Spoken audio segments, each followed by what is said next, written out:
The Axios news site reported that Iran is weighing up, proposing an interim nuclear agreement to the U.S. ahead of planned talks between the two countries in Oman.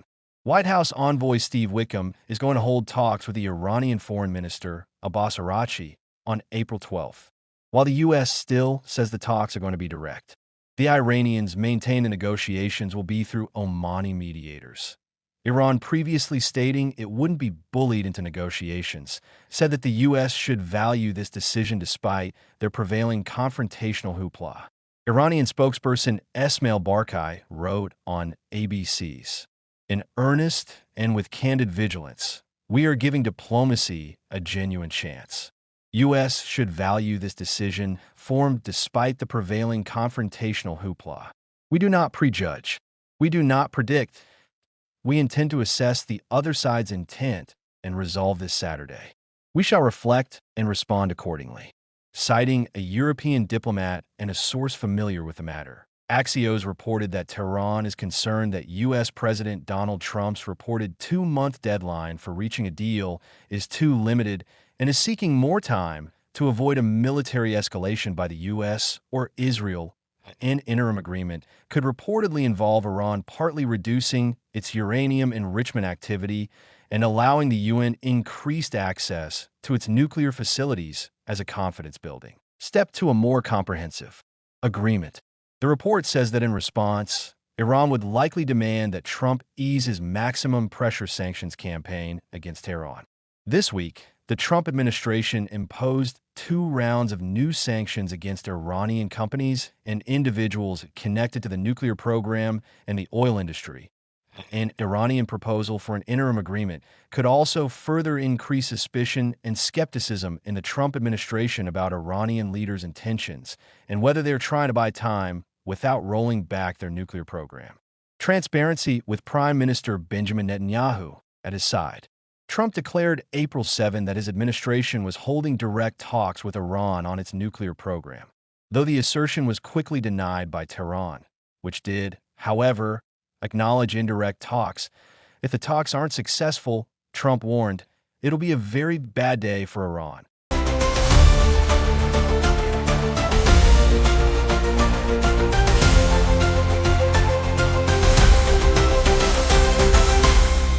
According to a new report by U.S.-based Institute for Science and International Security, Iran's nuclear threat has worsened to an extreme danger level since last year.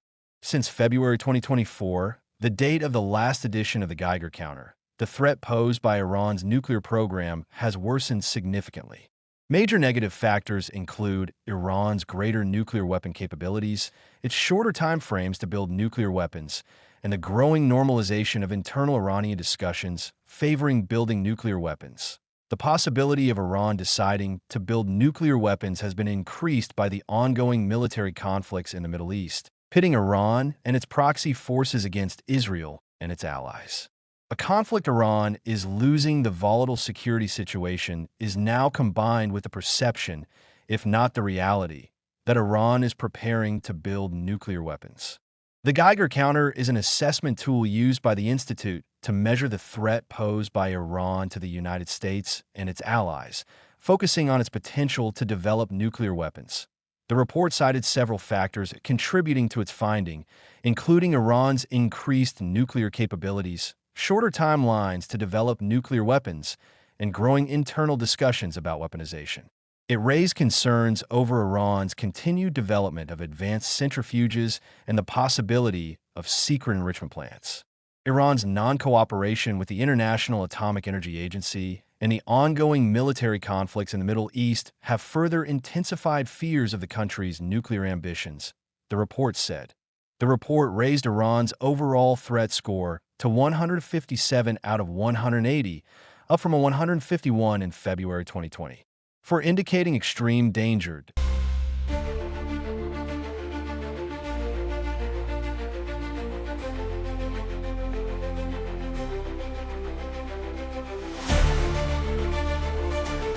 Iran's top commanders sharpened their rhetoric against the United States and Israel ahead of expected diplomatic contacts in Oman, boasting of technical superiority and strategic endurance in the face of Western pressure.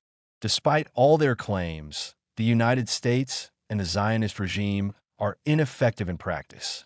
They cannot even understand how our missiles strike the targets with such precision. This is our power, as we saw in Lebanon and Yemen. The resistance has dealt the greatest blows to the enemy with the least resources.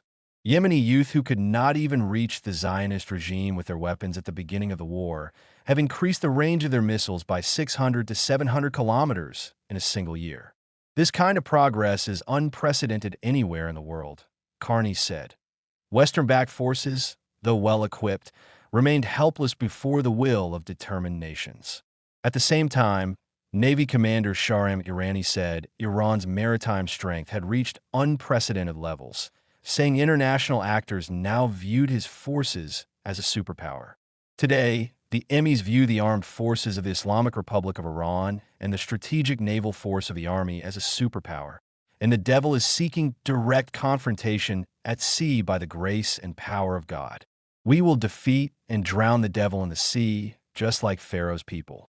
Meanwhile, Trump said on April 9th that Israel would take a leading role in a potential military strike on Iran, along with the U.S. if upcoming nuclear talks don't succeed.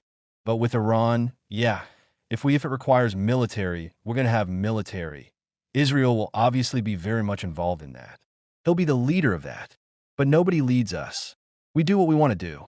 The remark came 2 days after Trump appeared to blindside Prime Minister Benjamin Netanyahu by announcing alongside him in the White House that direct U.S.-Iran talks on curbing Tehran's nuclear program would take place on April 12th, a timing that Netanyahu's cabinet secretary said had taken Jerusalem by surprise.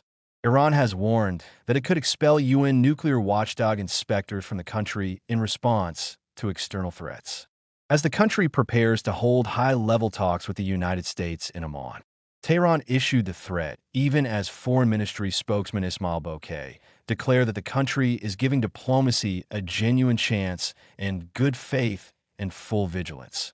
Relations between the two nations have been tense since U.S. President Donald Trump said in February he was reimposing a maximum pressure campaign. Iran's conservative factions are concerned that the upcoming talks with the United States could extend beyond the nuclear file and may involve additional demands, such as disarming Tehran's regional allies that remain deeply contentious. Hardline publication Khorasan cautioned that Iranian negotiators must guard against what it called mission creep, particularly in the face of U.S. efforts to shift the agenda toward direct talks. Iran insists the Oman discussions will focus solely on its nuclear program, and officials in Tehran have ruled out negotiations on regional issues or its ballistic missile capabilities. However, U.S. officials may press for a broader agenda. An executive order Trump signed in February called for curbs on Iran's ballistic missile program and an end to its support for allied groups across the region, such as the Houthis in Yemen. Khorasan also warned that the talks should not overtake national priorities, including the country's economic crisis, the worst since the founding of the Islamic Republic in 1979. Iran has been demanding the quick lifting of U.S. sanctions that have devastated the economy. The publication wrote that diplomacy is not a solution to the country's core problems. Earlier this week, President Masoud Pezeshkian, speaking on National Nuclear Technology Day, reiterated Iran's rejection of nuclear weapons, that I'm a good Muslim, and if I am not Beta Musavi. We are holding talks, as the Supreme Leader has stated. We are engaging indirectly with dignity and pride, and with every assurance necessary to show that we are not pursuing a nuclear bomb. They have come 10 times, 100 times, 1,000 times to investigate. And they can come investigate again, that we have not been, are not, and will not be pursuing a nuclear bomb.